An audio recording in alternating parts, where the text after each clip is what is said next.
25 август. Кудайдын сүйүүсү эң таттуу болгон маал. Күйөөлөр, аялыңарды машаяк жыйынды сүйгөндөй сүйгүлө. Машаяк жыйын үчүн өзүн берген. Ал жыйынды сөз менен, суу менен жууп тазалап, ыйыктоо үчүн өзүн берген. Эфестиктер 5-бөлүм 25-26 аяттар. Эгерде сиз Кудайдан эч нерсе талап кылбаган сүйүүнү гана алам деп үмүттөнсөңүз, мындай үмүтүңүз абдан жакшы, бирок өтө аз. Себеби Кудайдан алган шартсыз сүйүү эң таттуу сүйүүнүн тажрыйбасы эмес. Кудай өзүнүн сүйүүсү менен: "Мен сени өзүмдүн уулума ушунчалык окшош кылып жараттым. Андыктан мен сени көргөндө жана сени менен болгондо кубанычка толом.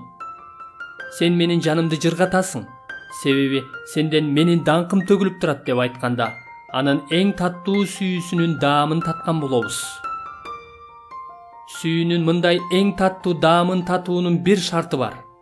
Бул үчүн биз өзгөрүлүп, сезимдери, чечимдери жана жүрүм-туруму Кудайга жаккан адамдарга айланышыбыз керек. Шартсыз сүйүү адамдын өзгөрүүсүнүн булагы жана негизи. Ал Кудайдын шарттуу сүйүүсүнүн таттуу даамын татканга мүмкүнчүлүк берет. Эгерде Кудай бизди шартсыз сүйбөсө, анда ал биздин жагымсыз жашообузга келип, бизди ишенимге жетелемек эмес. Бизди машаяк менен бириктирип, бизге өзүнүн рухун бермек эмес жана бизди бара-бара Ыйсага окшоштуруу үчүн өзгөртмөк эмес. Бирок ал бизди шартсыз тандап, машаякты биз үчүн курмандык болгонго жөнөтүп, бизди кайрадан төрөлткөндө, биздин ичибизде токтоосуз улана турган жана бизди даңктуу кыла турган өзгөрүлүү процессин ишке киргизет.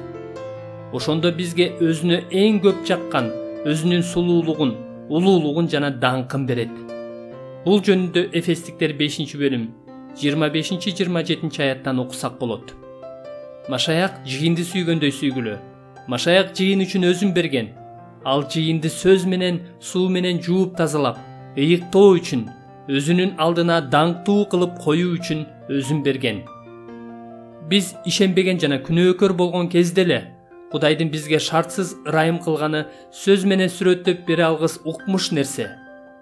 Мунун укмуш болушунун эң негизги себеби мындай шартсыз сүйүүнүн андан ары биздин анын даңкына бөлөнүп, андан түбөлүк рахат алып жашашыбызга жол ачкандыгында. Ал эми мындай рахаттын туу чокусунда биз анын даңкына гана ээ болбостон, өзүбүз да аны чагылдырып калабыз. Теңирибиз Ыйса машаяктын ысмы силер аркылуу даңкталыш үчүн сыйынабыз. 2 Тессалоникалыктар 1-бөлүм 12 аят.